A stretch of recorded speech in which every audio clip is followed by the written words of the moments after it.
ত্রয়োদশ জাতীয় সংসদ নির্বাচনকে সামনে রেখে সংরক্ষিত নারী আসনের মনোনয়ন প্রক্রিয়া শেষ করেছে বিএনপি। দীর্ঘ সাক্ষাৎকার ও যাচাই বাছাই শেষে চূড়ান্তভাবে ৩৬ জন প্রার্থীর নাম ঘোষণা করা হয়েছে। তবে আলোচনায় থাকা শোবিজ অঙ্গনের কোনো তারকার নাম শেষ পর্যন্ত তালিকায় না থাকায় বিষয়টি নিয়ে রাজনৈতিক ও সাংস্কৃতিক অঙ্গনে তৈরি হয়েছে আলোচনা ও বিস্ময়। সোমবার রাজধানীর নয়াপল্টনে দলটির কেন্দ্রীয় কার্যালয়ে মনোনীত প্রার্থীদের তালিকা প্রকাশ করেন বিএনপির সিনিয়র যুগ্ম মহাসচিব রুহুল কবির রিজভী। তিনি জানান, জাতীয় কমিটির সদস্যদের ২ দিনব্যাপী সাক্ষাৎকার এবং মনোনয়ন বোর্ডের পর্যালোচনার ভিত্তিতে চূড়ান্ত তালিকা প্রস্তুত করা হয়েছে। তালিকা ঘোষণার পর দেখা যায় দলের বিভিন্ন পর্যায়ে অভিজ্ঞ ও দীর্ঘদিনের নারী নেত্রীদেরই বেশি প্রাধান্য দেওয়া হয়েছে। চূড়ান্ত প্রার্থীদের মধ্যে রয়েছেন সেলিনা রহমান, শিরিন সুলতানা, রাশেদা বেগম হীরা, রেহেনা আক্তার রানু, নেওয়াজ হালিম আরলি, মোসাম্মদ ফরিদা ইয়াসমিন, বিলকিস ইসলাম, শাকিলা ফারজানা, হেলেন জেরিন খান, নীলুফার চৌধুরী মনি, নিপুণ রায় চৌধুরী, জেবা আমিন খান।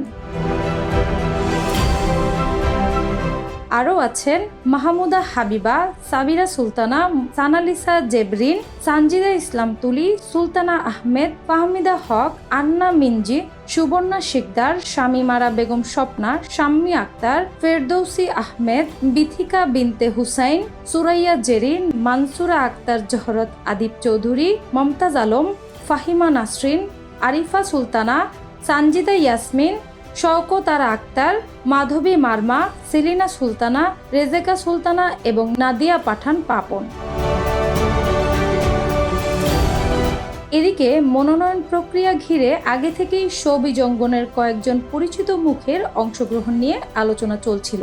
সঙ্গীত শিল্পী বেবি নাজনীন, রিজিয়া পারভিন কনক চাপা, নৃত্যশিল্পী ফারহানা চৌধুরী বেবি এবং অভিনেত্রী রাজনীতিক রুকাইয়া জাহান চমক সংরক্ষিত নারী আসনের মনোনয়ন প্রত্যাশী হিসেবে আবেদন করেছিলেন। তাদের রাজনৈতিক সক্রিয়তাও সাম্প্রতিক সময়ে বেশ আলোচনায় ছিল। তবে শেষ পর্যন্ত চূড়ান্ত তালিকায় শোবিজ অঙ্গনের কাউকেই রাখা হয়নি। এতে করে তাদের সমর্থক ও সাংস্কৃতিক অঙ্গনের একটি অংশের মধ্যে কিছুটা হতাশা তৈরি হয়েছে বলে মনে করছেন পর্যবেক্ষকরা। রাজনৈতিক বিশ্লেষকদের মতে বিএনপি এবার সংরক্ষিত নারী আসনে দলীয় দীর্ঘদিনের সাংগঠনিক নেতৃত্ব এবং মাঠ পর্যায়ের সক্রিয়তাকেই বেশি গুরুত্ব দিয়েছে। ফলে জনপ্রিয়তা বা মিডিয়া উপস্থিতির চেয়ে অভ্যন্তরীণ রাজনৈতিক অভিজ্ঞতাকেই অগ্রাধিকার দেওয়া হয়েছে। সব মিলিয়ে শোবিজ তারকাদের মনোনয়ন না পাওয়া যেমন একটি আলোচিত বিষয় হয়ে উঠেছে, তেমনি দলটির মনোনয়ন কৌশল নিয়েও নতুন করে আলোচনা শুরু হয়েছে রাজনৈতিক অঙ্গনে।